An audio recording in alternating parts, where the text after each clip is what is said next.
பாருங்க என்ன செய்யறாங்க. கோடி கோடியா கொள்ளையடிக்காது. அம்மா எடப்பாடியார் ஆட்சி பண்ணாரு, அம்மா ஆட்சி பண்ணாங்க, புரட்சித்தலைவர் எம்ஜிஆர் ஆட்சி பண்ணாங்க. இவ்வளவு விலைவாசி என்னைக்காவது கூடி இருக்காமா? தேங்காய் விலை 80 ரூபாமா. அநியாயம். தேங்காய் விலை 80 ரூபா ஒரு தேங்காய். என்னைக்கு கொண்டு பார்த்த காத்து?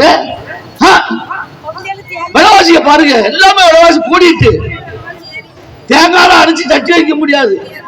ஆனா நம்மளுக்கு டாக்டர் போடணும் என்ன சொல்றாரு, தேங்காய் சேர்க்காதுங்கன்னு சொல்றாரு. அது ஒரு ரூபாய்க்கு பரவாயில்ல, தப்பிச்சுக்கிட்டோம். என்னச்சு எல்லாம் விலைவாசி கூட. அந்த அளவுக்கு நீங்க விலைவாசி கூடி இருக்கு. ஏதாவது குறையா இருக்கா சொல்லுங்க பாப்பா. எல்லாம் விலைவாசி கூட. அது மட்டுமா, தண்ணி திருவியை கூட்டிட்டாங்கம்மா. தண்ணி திருவியை கூட்டிட்டாங்க, வீட்டு திருவியை கூட்டிட்டாங்க, மின்சார கட்டணத்தை கூட்டிட்டாங்க, பால் விலையை கூட்டிட்டாங்க. கூட்டிட்டாங்கல்ல, இவ்வளவு கூட்டிருக்காங்க. பத்திரப்பதிவு கூட்டிட்டாங்க, இவ்வளவு கூட்டிருக்காங்க. இந்த ரூபாய் எங்க? நான் கேட்க, இந்த ரூபாய் எங்க? இவ்வளவு கூட்டிருக்கலையா? இந்த பணம் எங்க? 4 வருஷம் எடப்பாடி ஆட்சி பண்ணாரு, நாங்க கூட்டலையே. ஆனா இவ்வளவு திட்டங்கள் தந்தோம். அம்மா திட்டத்தை கூட செஞ்சோம்ல. நீ மட்டும் அம்மா திட்டம் ஒண்ணுமே கிடையாது. தாரிக்கு தங்கம் கிடையாது, கொடுக்கல கிடையாது. சைக்கிள் கிடையாது, லேப்டாப் கிடையாது. அம்மா திட்டம் ஒண்ணுமே செய்யல. ஆனா அம்மாவோட கூட்டிட்டாங்க. இந்த இன்சூரன்ஸ் காப்பீட்டு கொண்டோம். இது எப்படி இல்லாமா, இது ரொம்ப தெரியல. நீங்க போய் ஆஸ்பத்திரியில போய் டோக்கன் எடுக்கணும். அம்மா காப்பீடு திட்டம் தான். அதை இப்ப வேற பேருக்கு மாத்திட்டான். ஆனா அந்த பேருக்கு அந்த காப்பீடு திட்டத்தை வாங்கிட்டு போனாலே வெட்டி தான். வெட்டிதான் இவங்கிட்ட இருக்கும். ஏன்னா அவங்க பேர்ல இருக்கு, அது ஒரு ஆள் பேர்ல. இப்ப புதுசா வச்சிருக்காங்க கலைஞர் காப்பீடு திட்டம். விளங்குமா? அங்க போய் அந்த இதுல பதிஞ்சு வந்தா அந்த கார்டை கொண்டு போய் பெரிய ஆஸ்பத்திரி கொடுத்து வியாதி இருக்குன்னு சொன்னா இவங்க என்ன செய்வாங்கன்னா, வியாதி பார்த்துட்டு இவ்வளவு ரூபா செலவாகும் சொல்லி இன்சூரன்ஸ் கம்பெனிக்கு அனுப்புவாங்க. இன்சூரன்ஸ் அந்த ஆள் பேர்ல பணத்தை கட்டணும்.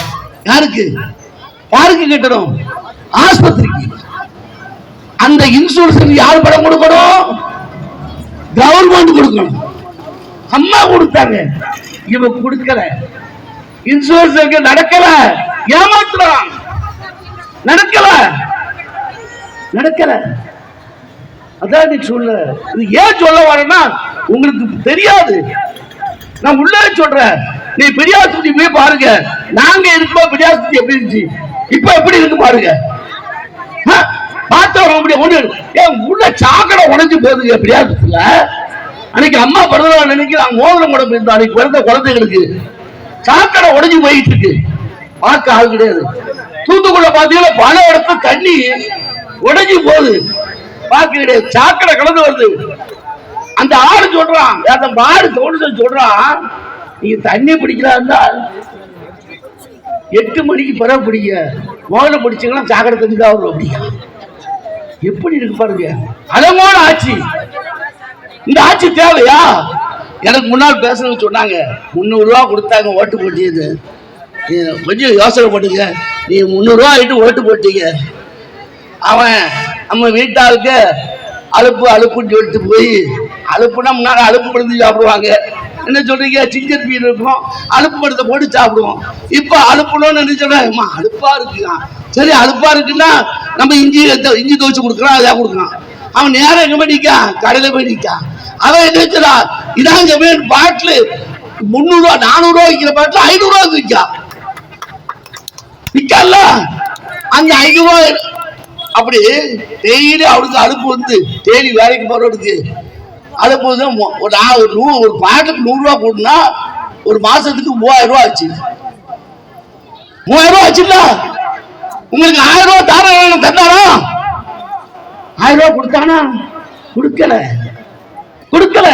அதே அவன் என்ன சொல்றான், அதுக்கு அவன் கேட்க ஸ்டாலின் சொல்றாரு, நம்ம முதலமைச்சர் மாண்புமிகு முதலமைச்சர் சொல்றாரு, தகுதி உள்ள பெண்களுக்கு கொடுக்கப்படும்.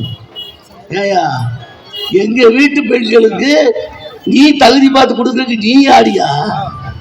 நான் கேட்க, இவனே தகுதி பார்க்கறது. நல்லா யோசனை பண்ணுங்க. ஒரு பெண்ணை தகுதியை பத்தி பேசுறாங்க யார் பேசணும்? கெட்ட புருஷன் பேசணும். உண்டா இல்லையா? ஒரு பொண்டாட்டிய பார்த்து ஒரு பெண்ணை பார்த்து தகுதியை பார்த்து பேசுறத யார் பேசணும்? அவன் புருஷன் பேசணும். அப்படி இல்லாட்டா கல்யாணத்துக்கு முன்னாலன்னா அவன் தாய் தப்பு பேசணும். இவன் சொல்றான் தகுதி பார்த்து கொடுப்பாரு. என்ன தகுதியை கேட்ட? உன் குடும்பத்தை தகுதி தெரியாதா? கேட்க தகுதி தெரியாதா?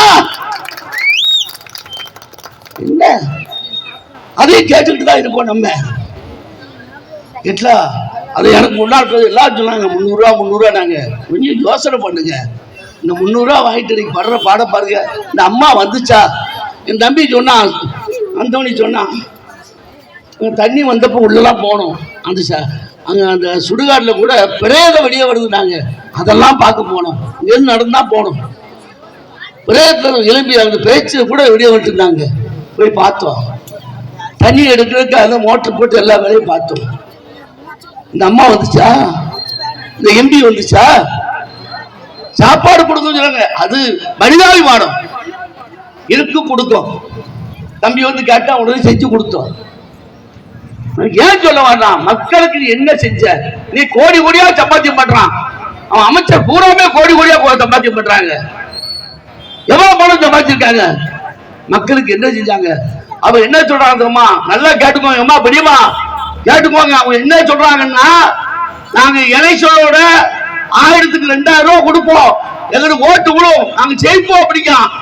அந்த 2000 ரூபாய் நமக்கு தேவையா? யோசனை பண்ணுங்க. அண்ணன் கொடுக்க 2000 ரூபாய் தேவையா? 2000 ரூபாய் வாங்கிடுவான். நம்ம வீட்டுக்காரரு மதுவை கடையில போய் சாஸ் பாஸ்க்கு போய் ஒரு நாளைக்கு 1000 ரூபாய் குடிச்சிட்டு வந்துருவாரு. என்ன பாருங்க. இல்ல பாருங்க, இந்த அம்மா இந்த எம்பி நம்ம கனிமொழி இருக்குல்ல, அந்த அக்கா சொல்லிச்சு தமிழ்நாட்டில் விதவைகள் படுத்துட்டாங்க. தமிழ்நாட்டில் விதவைகள் படுத்துட்டாங்க. அதுக்கு அவ்வளவு முதிர்ச்சியா இருக்கு பாருங்க. அவ்வளவு அறிவா கண்டுபிடிப்பு எடுத்துட்டு. ஏன்னா அவ்வளவு குடிச்ச ஆண்களை பூரா இறந்து போறாங்க. அதனால எங்க அண்ணன் வந்த உடனே கையெழுத்து டாஸ்மாக் கடைய மூடுறது சொல்லிச்சுல.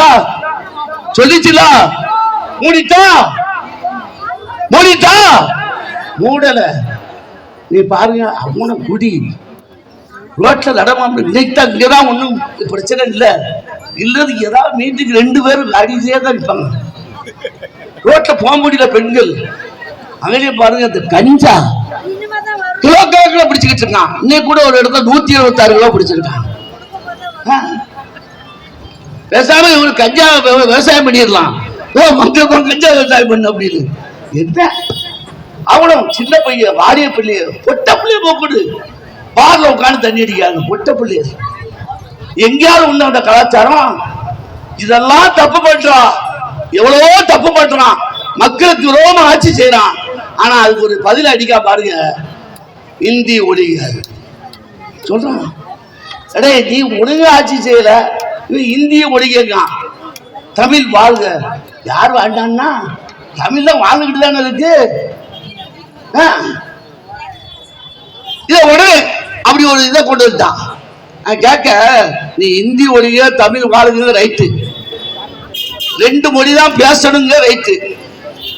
நீங்க நடத்துற பள்ளிக்கூடத்துல இந்த அம்மா நம்ம சகோதரி கீதா ஜீவன் அவங்க ஸ்கூல் வச்சிருக்காங்க. 1 2 இல்ல, 4 ஸ்கூல் வச்சிருக்காங்க. காலேஜ் 1 வச்சிருக்காங்க. வச்சிருக்கீங்களா? அங்க இந்தி பாடம் உண்டா இல்லையா சொல்லுங்க. உண்டுல்ல? ஏன் அங்க மட்டும் ஹிந்தி வச்சிருக்கிய?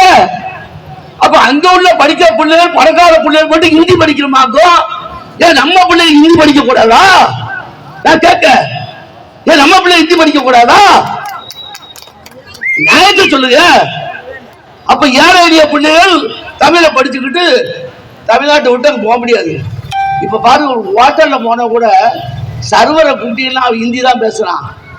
எல்லா வீட்லயும் போய் ஹிந்திக்காரன் தான் இருக்கான், தமிழ்காரன் இல்ல, ஹிந்திக்காரன் தான் இருக்கான். தண்ணி கொண்டாண்டான்னா தண்ணி கொண்டாயா அப்படிதான் பறக்க முடிக்கான். ஒரு பக்கத்துல உள்ள சொல்றான் பாணி தராங்க பாணி தராங்க. ஒடுவே பாருங்க. நீ தான் ஒரு தமிழ்நாட்டுக்குள்ள இந்திய விட்டுட்டல, ஹோட்டல்ல பூரா ஹிந்தி, எங்க போனாலும் ஹிந்தி. அதை விட்டுட்டு இவன் ஹிந்தி ஒழிய ஹிந்தி ஒழிய. அன்னைக்கு ஒருத்தர் அவங்க தான் டிவியில போட்டான், ரயில்வே ஸ்டேஷன்ல அடிச்சுக்கிட்டு இருக்கான் வேலை ஹிந்தி வேலை